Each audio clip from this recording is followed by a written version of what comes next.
High court বিভাগ যে ডাকসু নির্বাচনের উপর স্থগিতাদেশ দিয়েছিলেন এটি অনারেবল জাজ ইন চেম্বার স্টে করে দিয়েছিলেন। আজকে বাংলাদেশের সর্বোচ্চ আদালত হাইকোর্ট ডিভিশনের আদেশের উপর স্থগিতাদেশ দিয়েছেন এবং 31শে অক্টোবর 2025 পর্যন্ত এই স্থগিতাদেশ বহাল থাকবে। এর অর্থ হলো এটা 9 সেপ্টেম্বর 2025-এ উৎসব মুখর পরিবেশে ডাকসু নির্বাচন অনুষ্ঠান করার ক্ষেত্রে আর কোথাও কোনো আইনি বাধা থাকলো না। 1924-25 সাল থেকে 71 সাল পর্যন্ত ডাকসু নির্বাচন হয়েছে 37 বার। বাংলাদেশ প্রতিষ্ঠা হওয়ার পর থেকে ডাকসু নির্বাচন হয়েছে 7 বার। এটি 8ম বারের মতো আমরা ঢাকা বিশ্ববিদ্যালয়ে ডাকসু নির্বাচনের আয়োজন করেছি। এখানে কেন্দ্রীয় সংসদে 471 জন প্রার্থী সকলেই তার নিজস্ব প্যানেল দিয়ে অত্যন্ত আগ্রহ উদ্দীপনার সহিত নির্বাচনী প্রচার প্রপাগান্ডা চালাচ্ছেন। ঢাকা বিশ্ববিদ্যালয় এই ক্ষেত্রে এই নির্বাচনের পরিবেশ তৈরি করতে এবং শেষ পর্যন্ত নির্বাচন অনুষ্ঠান করে ছাত্রদের ভোট অনুযায়ী যে যাকে ইচ্ছা তাকে প্রার্থী নির্ধারণ করে ভোট দিবে এই ব্যাপারে ঢাকা বিশ্ববিদ্যালয় বদ্ধপরিকর। ঢাকা বিশ্ববিদ্যালয়ের সামনে যখন যে যেভাবে তার যুক্তি উপস্থাপন করেছে, আমরা ট্রাইব্যুনাল গঠন করেছি। ট্রাইব্যুনালের পরে প্রেসিডেন্টের কাছে যারা আপিল করেছে, প্রেসিডেন্টের আপিল নিষ্পত্তি করেছি। নিষ্পত্তি করে আমরা উপযুক্ত আইনি সিদ্ধান্ত নিয়েছি। ঢাকা বিশ্ববিদ্যালয়ের কাছে কোনো দরখাস্ত না করে যে রিট পিটিশনকারী সরাসরি হাইকোর্টে রিট পিটিশন করেছিলেন, আমরা আর্গুমেন্টে বলেছিলাম যে তার রিট আবেদন মোটেও চলনসই কোনো আবেদন নয়। কারণ যার প্রার্থিতা চ্যালেঞ্জ করে তিনি মামলা করেছেন, যিনি মামলা করেছেন তিনি সেই পদের কোনো প্রার্থী নন। সেকেন্ড হলো, ঢাকা বিশ্ববিদ্যালয়ের সামনে কোনো অবজেকশন না দিয়ে, আমাদের ট্রাইব্যুনালের কাছে না এসে, আমাদের প্রেসিডেন্টের কাছে না এসে সরাসরি তিনি হাইকোর্টে এসেছেন। এটি রিট জুরিসডিকশনের চিন্তা অনুযায়ী, জুরিসপ্রুডেন্স অনুযায়ী গ্রহণযোগ্য নয়। আর থার্ড কথা ছিল, এটি একটি ডিসপিউটেড কোয়েশ্চেন অফ ফ্যাক্ট, কোনটা ঠিক কোনটা বেঠিক এই প্রশ্নে রিট পিটিশন চলে না।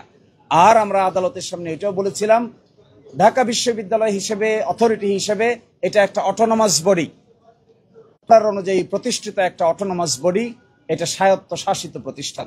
তার ইন্টারনাল মেকানিজমের মধ্যে যে সমস্ত ইলেকশন মেকানিজম আছে এগুলো দেখভাল করার দায়িত্ব ঢাকা বিশ্ববিদ্যালয়ের। ঢাকা ইউনিভার্সিটি স্টুডেন্ট ইউনিয়ন যে গঠনতন্ত্র হয়েছে, এই গঠনতন্ত্র is approved by the syndicate.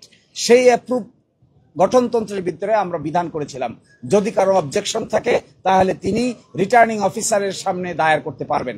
Returning অফিসারের সিদ্ধান্তে যদি কেউ ক্ষুব্ধ হয় তাহলে তিনি আপিল করতে পারবেন। যিনি আজকে রিট পিটিশন করেছিলেন হাইকোর্টে, আপিল বিভাগে যিনি রেসপন্ডেন্ট ছিলেন, তিনি রিটার্নিং অফিসারের কাছেও কোনো অবজেকশন দেন নাই। তার বিরুদ্ধে যে আপিল হয়েছে, আপিলেও কোনো অবজেকশন রেজ করেন নাই। যখন আমরা প্রাথমিকভাবে লিস্ট প্রকাশ করেছিলাম, সেই লিস্টেও তিনি কোনো অনাগ্রহ প্রকাশ করেন নাই। চূড়ান্ত লিস্ট যখন প্রকাশ করেছি, সেখানেও তিনি আনুষ্ঠানিকভাবে ঢাকা বিশ্ববিদ্যালয় কর্তৃপক্ষের সামনে কোনো কথাই বলেন নাই। এই সমস্ত যুক্তিতর্ক গ্রহণ করেছেন মাননীয় আপিল বিভাগ। গ্রহণ করে হাইকোর্ট বিভাগ যে ডাকসু নির্বাচনের উপর স্থগিতাদেশ দিয়েছিলেন, এটি অনারেবল জাজ ইন চেম্বার স্টে করে দিয়েছিলেন। আজকে বাংলাদেশের সর্বোচ্চ আদালত হাইকোর্ট ডিভিশনের আদেশের উপর স্থগিতাদেশ দিয়েছেন এবং 31শে অক্টোবর 2025 পর্যন্ত এই স্থগিতাদেশ বহাল থাকবে।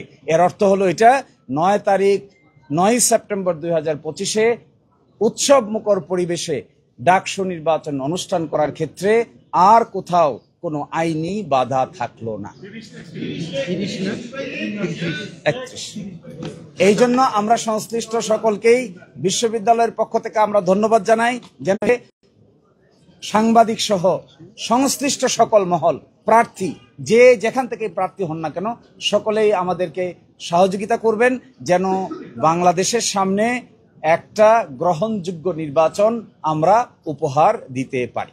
আমরা এই জন্য বলেছিলাম এটা, কারণ ঢাকা বিশ্ববিদ্যালয়ের কাছে তো এই প্রশ্ন উত্থাপন করা হয়নি। ঢাকা বিশ্ববিদ্যালয়ে প্রাথমিক বাছাই করেছে 21 তারিখ, ফাইনাল বাছাই করেছে 26, আর রিট পিটিশন দায়ের করা হয়েছে 28 তারিখ। তাহলে যখন প্রাথমিক লিস্ট পাবলিশ করা হয় তখন কি তারা জানতেন না? যখন 26 তারিখ পূর্ণাঙ্গ লিস্ট প্রকাশ করা হয়, চূড়ান্ত লিস্ট, তখন কি তারা জানতেন না? তাহলে 28 তারিখ রিট পিটিশন করেছেন, এটাকেই আইনের ভাষায় বলে ম্যালাফাইড ইন্টেন্ট।